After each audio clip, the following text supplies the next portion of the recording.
Hello, I'm Phil Svitek, 360 Creative Coach, and welcome to my vlog, where it's my mission and pleasure to highlight my creative journey in hopes of giving you tangible takeaways, as well as inspiration for your own journey to make it that much easier, ideally, right? That is the intent. Now, I should also say happy February and happy Black History Month. I hope you use this opportunity to really educate yourself about the Black experience in America, as well as the ongoing racism that still exists within our nation. I won't talk about it today in this vlog, just because there's so much other stuff creatively that I want to talk about, but certainly you can check out past episodes that I've talked about it. But more importantly, I mean, don't take it from me. I think, and it's another reason why I'm not going to be speaking about this, but get it directly from the source. Like, for example, a great show to listen to is Holding Court with Ebony K. Williams, a show that I've talked about.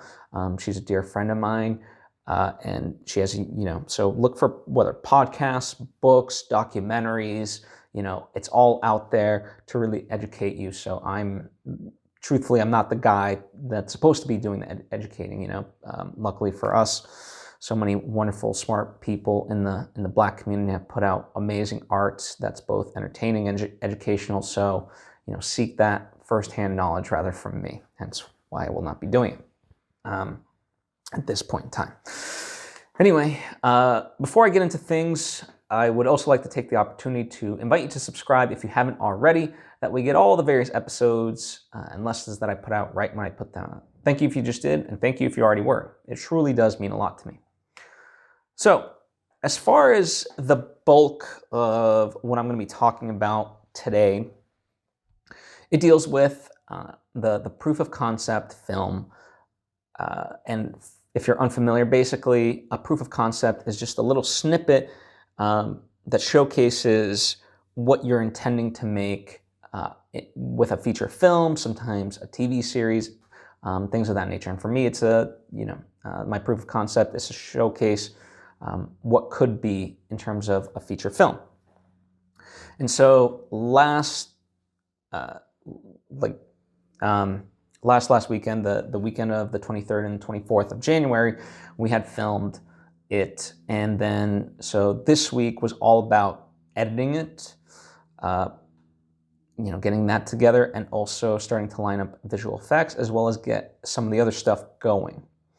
So taking a quick step back, if you're unfamiliar, so I had shot everything against a green screen, and it was quite the experience because I didn't move the camera around. I had to move the actors and so forth. So it was like mental gymnastics, making sure all the angles and things like that were correct. And we did it. And so I had to edit that, right? It was a trippy experience to film, but we got it done. And so this past week was all about editing it so that way, we can move on to the next phase. And it's only 3 minutes. So, for me, a 3-minute short should definitely not take longer than a week to edit. So that was, in fact, most times it should really, take 1 day to complete, then maybe a day of rest. So that way you can come back at it with fresh eyes, adjust it, and boom, right? So my top of the week was a little bit front loaded. So I kind of was like, okay, I'm going to start editing Thursday and kind of complete Friday. And then if I need to, I can go into Saturday, Sunday, but I really shouldn't need to, right? So that was the intention. And that's kind of how it turned out, ultimately. So on Thursday night, I got a majority of it done. Then Friday, I finished it up. I took a quick step back and then really got it to its final phase. Now, the thing, I say that, meaning I was on schedule and things like that. But as far as like time and so forth, normally a 3-minute project, even with complexity, doesn't take me more than like a couple hours to really edit. This was an all-day affair, in terms of time-wise, even though for me I was editing at night, but time-wise it was basically like an 8-hour ordeal, simply for the fact that it was all green screen. Sometimes, people weren't in the same shot, so I had to like, just kind of work that out. And yeah, much like the actors were using their imaginations when we filmed the scene, I had to use my imagination of, okay, how's this going to look ultimately, and will this work right? Okay, do I need a POV shot here? And how would that look? And things of that nature, right? And to the best that I could, I did, find placeholders for things, just to kind of give it some, to give me some aspect of like, okay, what could this look like, right? Because there might be, things might be happening in a frame, and because I'm not seeing it, it's like I could cut it to be a second, when in reality, in order for the audience to really process of like, oh, okay, this is what's happening now that the visual effects are in, it might actually need to be 2 seconds, right? So I had to really painstakingly be like, okay, I know it works as a 1 second shot, and if this was just a pure live action, I would keep it at 1 second, but because we need, we're processing the visual aspect of it and so forth, it really should be more like 2 seconds and all that stuff, right? So that was a key component of it. You just kind of, you just don't quite have that feedback. And two, as much as I could, I just did very rudimentary effects on it, just for my own benefit, as well as, eventually like sound designs and so forth. And even the visual effects guys, so at least they kind of just have a slight window as to what it is that I'm trying to go for, right? So, all these things combined, you end up with 10 video tracks because you're layering multiple things. But it, and my friend Khalil, once he saw the first cut, he literally called it, it looks like a great student film. Because and that was no disrespect. It was just at the stage that it was in, because it's all make-believe and so forth. The acting is really strong, but there's just nothing there, right? And so in that sense, it was a trippy experience. And, one of the ways that I really got it to what we call picture lock, meaning the edits are essentially locked in, was by, putting in sound effects. So like after I did the first draft, I then started downloading sound effects, temporary ones, and put in some temporary score and things like that, just to get a good feel of it. How's it flowing? The sound effects, ultimately, there's ones that cue certain movements and things like that. So that was a key component. Also, there were some voiceovers that we, in hindsight, I would have recorded on day of, but for some reason, with everything else going on, my mind blanked, and it was never part of the original schedule, and so I didn't get the voiceovers on the day of. Really stupid on my part, but ultimately no big deal. So that same weekend, this past weekend, the 30th and the 31st, I scheduled Zooms with the people that I needed to, and directed them over Zoom and had them record their VO into their phone, so it was much cleaner rather than me recording it via Zoom, although I was recording on Zoom as just a backup, just worst case scenario. And yeah, we did the performance, and just a couple of lines, and I slotted those in. And yeah, it kind of, it started coming together. I could start picturing it. Now, of course, there's a lot left to be done, and so what's exciting to me is now, once I had that picture lock, then I started talking with visual effects artists to then take it to the next level. And I'm using Upwork, as I usually do, and so there's various people that I'm talking to. Now, some people will say that probably should have happened as part of the conversation going into this and whatever. Well, for me, that conversation, I had it laid out with my friend Jonathan Moulton. He's a great kind of artist, especially when it comes to visual effects, right? CGI, keying, compositing, rotoscoping, all that. He is just really amazing. And so I knew based on our conversations that things were possible, and I didn't want to, the conversations that I would have been having with those visual effects guys, would have been theoretical and stuff like that. And they really, as much as I would have liked to, do certain things, it wouldn't have changed the methodology of how I shot. And so, for me, in that sense, I just waited till I had the picture lock, and now I'm really having those meaningful conversations and, deciding who's going to work on what and what the process is going to be, and making it happen. And it's really exciting because, of course, that's going to add now another layer, right? I mean, it's one thing to from the shoot till now, it's all been play. It's all been make-believe, in the sense, like, we're pretending what's where. And now as it goes into visual effects and things like that, now you start to get the fully rendered composition. Now, it's not to say that anything has been done yet, but as these conversations are happening and you're pointing them to reference, visual references of stuff that's been done to, pull for this, then it's like, okay, you start to really get it. And it's cool, exciting. I know Cody Schramm, the composer, he saw it and he's excited just based on seeing the green screen edit. He can now get a sense of the pacing, which helps him with the music. And, we went back and forth a little bit creatively, and what was, because once I saw it in terms of the edit, then that solidified how I thought the music should be. So I was like, here's how the music should be. And even before I said that to him, he was already, and even pre-edit, he was already kind of thinking that anyway. So it was nice that we were already aligned in that way before I even had to say, his mind was already there, which is what you ideally want, right? That's really cool.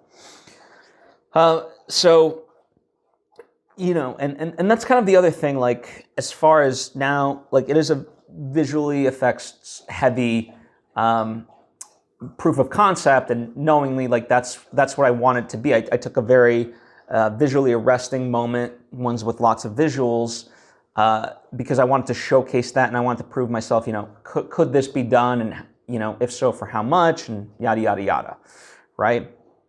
And so, for all intents and purposes, it's not as much money as I would have thought, which is good. In this sense, like, my budget really was just like, well, let me just see what this would take and so forth, right? Part of it, for me, this is a learning experience. And there's a range of a budget. I'm not going to say quite just yet because, we're still in negotiations, and, it could fluctuate. So I'll share the final number later. But nonetheless, it's not as expensive as one might imagine it to be, and so forth. And you just got to you got to ask the right questions. You got to be specific with it. And when you do, like, then you can cut the cost because they're not having to guess and, test certain things out or whatever. Like, you really, can cut to the chase type of thing. So it works in that way. And so kind of focusing on that now, everyone I'm talking with, I'm like, hey, can we try to have this done by early March? Now, my guess is it probably won't be done by early March. It'll probably be mid-March or perhaps even late March. And that's okay. Ultimately, there's no official deadline. For me, I've said this a number of times, but as long as things are moving forward, then I'm okay with it.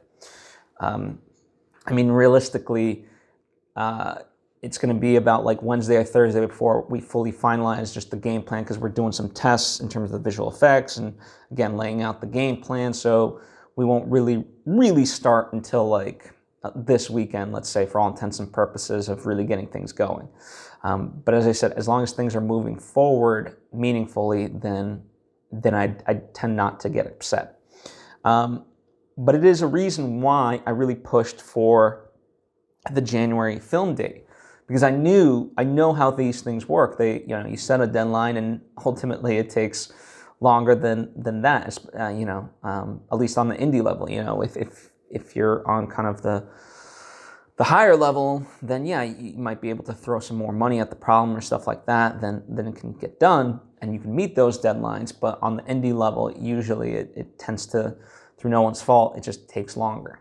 And so that's why for me, I knew if I delayed the film shoot itself from January 23rd and the 24th to even by a week, that starts to, it has a, domino effect and thing. So for me, I really like, if nothing else, like let's say worst case scenario, by the end of March is when I really want this done, because, I want to move on to the next stage. So that's kind of what's been happening.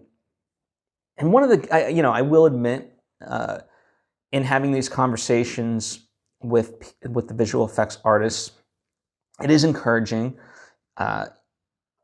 because, you can kind of now start to see it come together. I mean, maybe in some sense, right? I said I didn't talk to visual effects guys before because I knew it wouldn't affect how I shot it. Meaning I knew that there were some things that I was doing, quote, incorrectly going into this, and that was part of the challenge. I wanted to see, how far I can push it. It really was a test for me as well as anything else. And so, in that sense, there's that, now once you get to the, you have this edit and things like that, you start to wonder, like, is this going to be possible, or am I just going to be staring at green screen footage for the rest of my life of this piece? And the fact that, I'm having these good conversations, it is encouraging, right? That yeah, there's going to be obstacles and hurdles to overcome as part of this next phase of post-production, but it's not insurmountable. It's not impossible. It's just a matter of having the right people with the right mentality, the right skill set, as well as the the creative attitude. There's room for interpretation on some of this stuff, and I want them to bring their ideas to the table. I provide the general direction. I can be specific with most of it, but there is room to play, and I want them to bring that, and they have been. So these conversations are really exciting. In fact, one of the first things I did once I got near, got an edit done, was I sent it to Jonathan, and I said, hey, take a look at this. Jonathan being my friend, Jonathan Moulton. And I said to him, what do you think? And he's like, this actually looks good. And in terms of, for me, the important part was, in terms of the green screen, right? Of course, I wanted his take on the edit and so forth, but, I really was asking him in terms of the green screen stuff. And he said, yeah, this is workable. It takes some rotoscoping here and there, but it works. So I was like, cool, thank God, right? That was like music to my ears. So that's really exciting, and whatnot. And the interesting part is, I don't know why, you kind of, as an artist, I don't know if this applies to you or not, but certainly for me, you go through phases. And so, like this past weekend, I don't know, just between like a number of factors, I take it, right? Number one, in LA, it was cold and then rainy. So, that kind of provided, not the sunny LA vibe that I'm certainly used to, and a lot of us are used to. So that kind of brought me down. Part of it was the questioning of myself, will this work, or am I just like pushing a boulder uphill for no reason? The other aspect was, when you do something so, where there's such creative energy and people and things like that, you're on this high, right? So the weekend before, I was on such a high doing this, and then you go into this immediate past weekend, and none of that's there, and so you're just kind of left on your own editing this and just whatever. It's a totally different feel, and so there's, I don't know, call it a sense of isolation, things like that, and then on top of that, LA restaurants opened up, and not that I was ever going to go to any of them, and don't plan on going to any of them.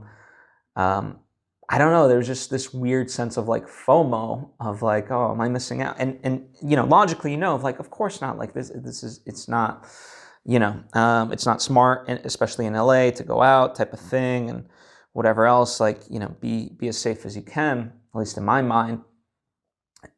But nonetheless, like that feeling was just there of like, am I missing out on something? Like, last weekend was so fun, and not that this weekend wasn't going to be, but it was going to have to be like, just like all other days, it was going to be me and my dog, right? So, I had to kind of grapple with that. So it is kind of interesting. The highs and lows of an artist is ultimately what I'm getting at with this, right? But yeah, so that was kind of interesting. As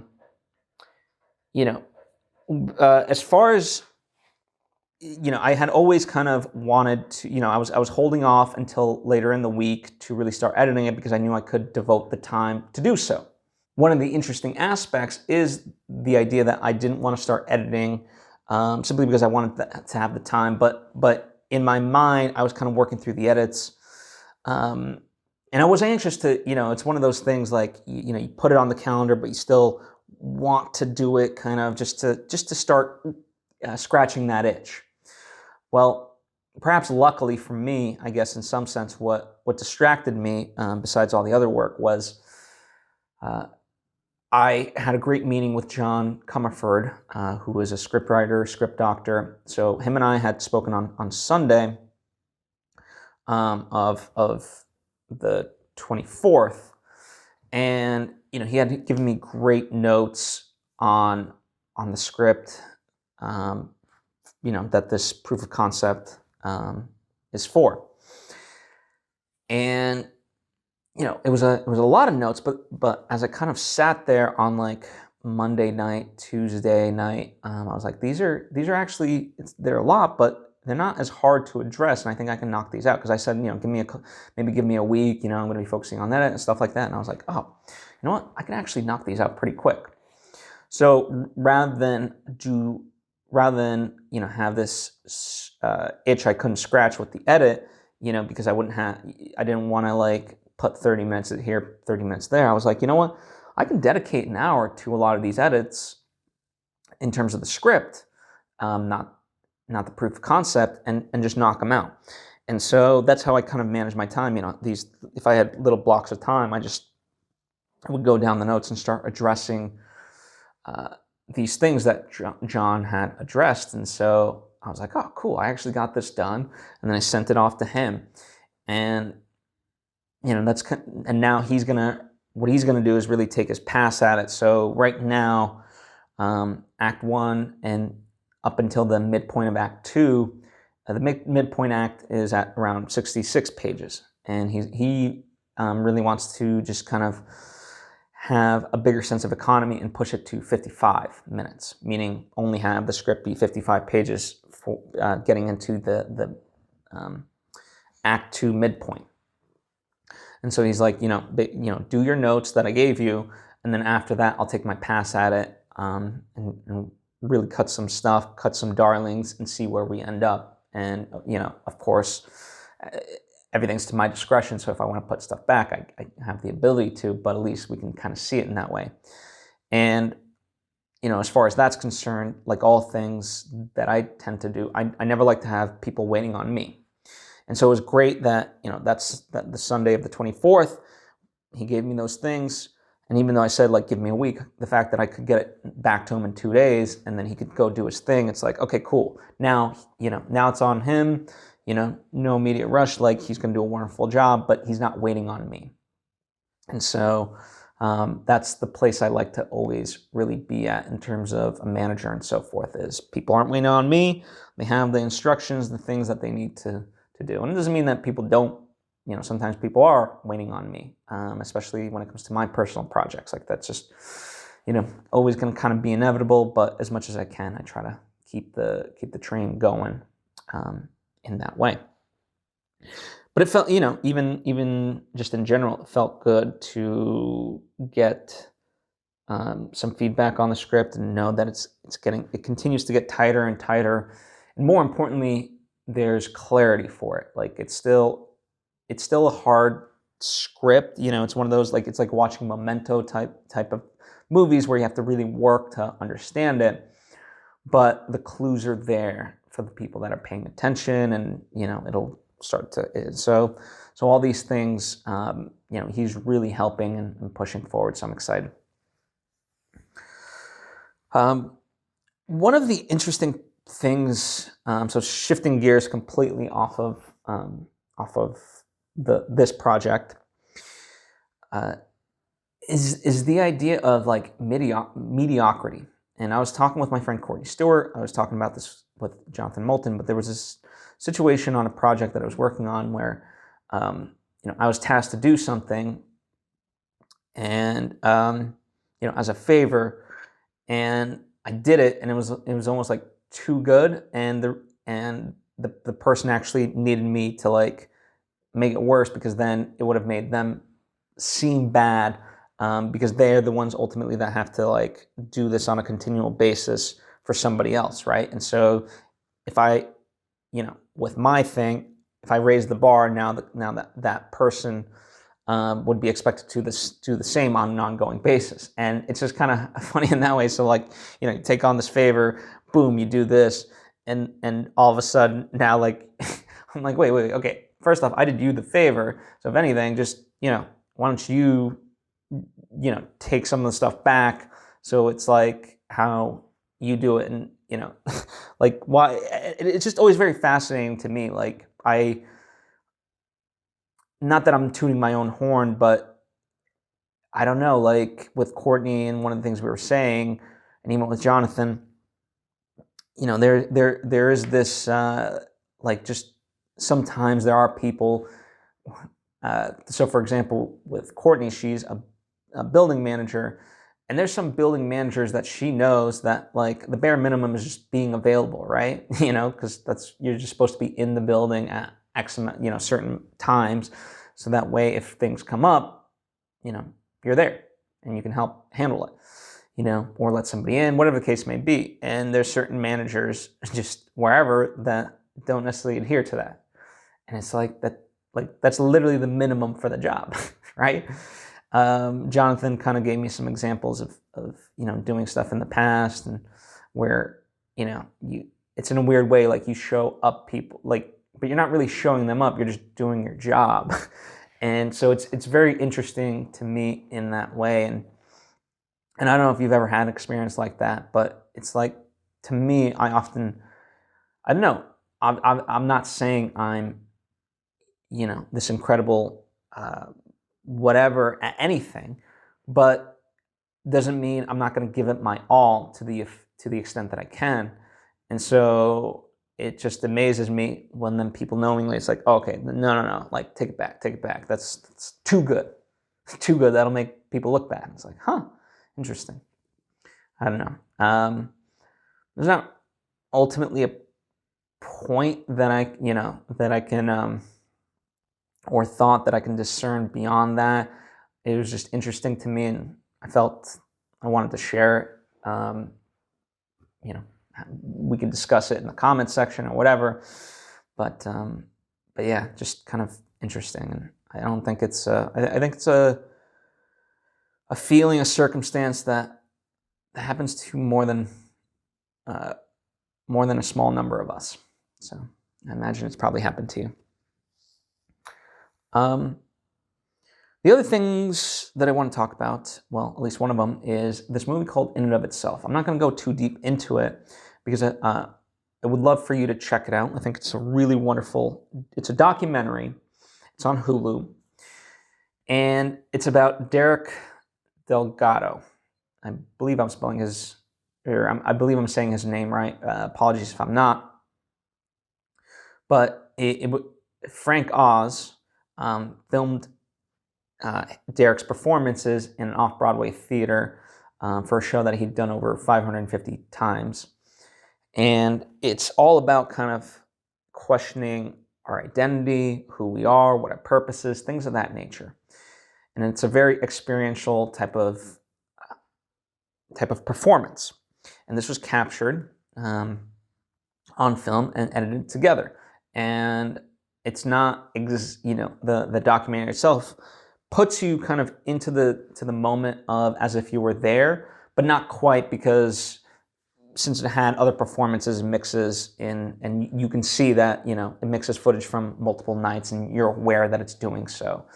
So it's not a one-to-one translation, but nonetheless, much like the theme of what it's going for, that in and of itself, pun intended, is a way of grappling with the message that that is being conveyed. And I think it's very, it's very interesting in terms of how we try to define ourselves, and I think really worthwhile watch. And I say that because this connects to another thing. I was talking with a friend of mine, and he wanted some help on a show that he wants to do, and he needed feedback and guidance and so forth. And he asked me, and so I was happy to provide it.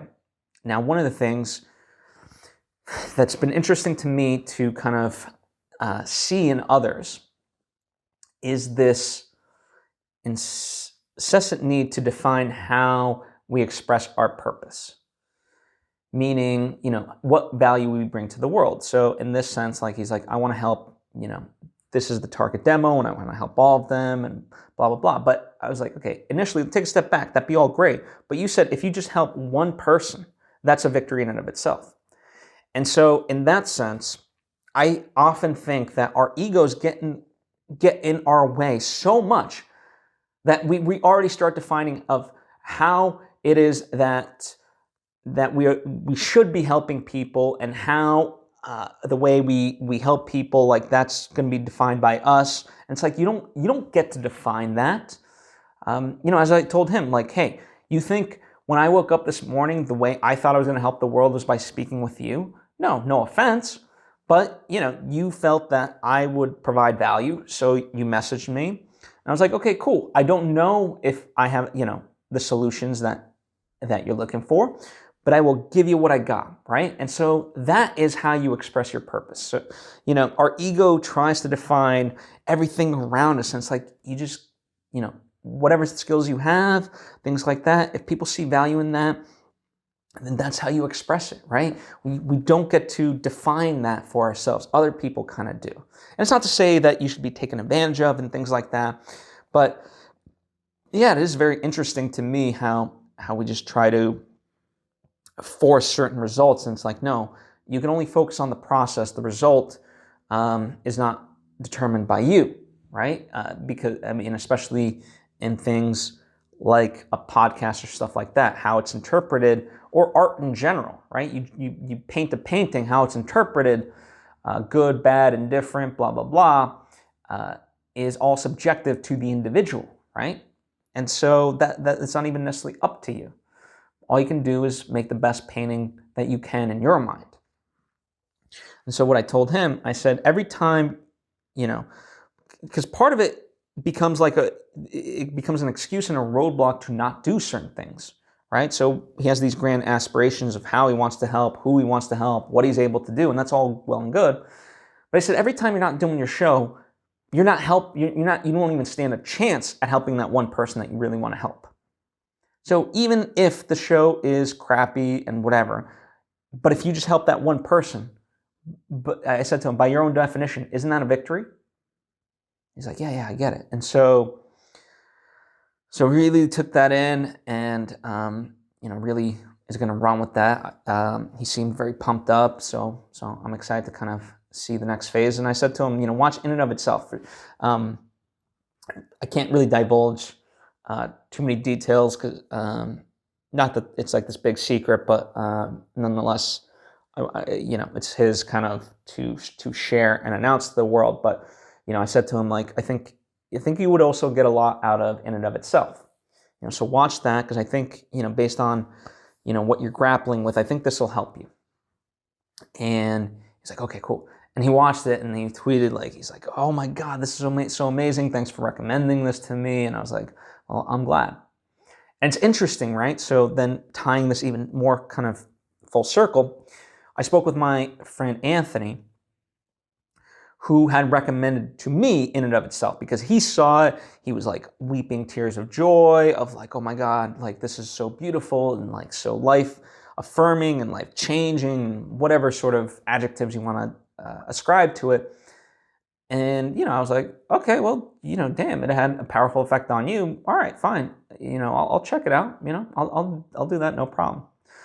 So I checked it out, and, I had a different experience, you know, in the sense like I really enjoyed it, but the things I got out of it were different than him, but equally as beautiful.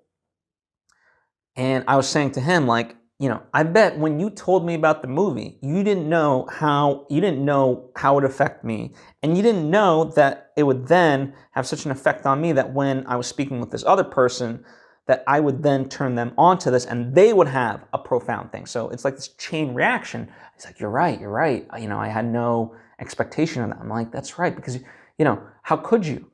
You know, we don't know the impact we have on people in our lives.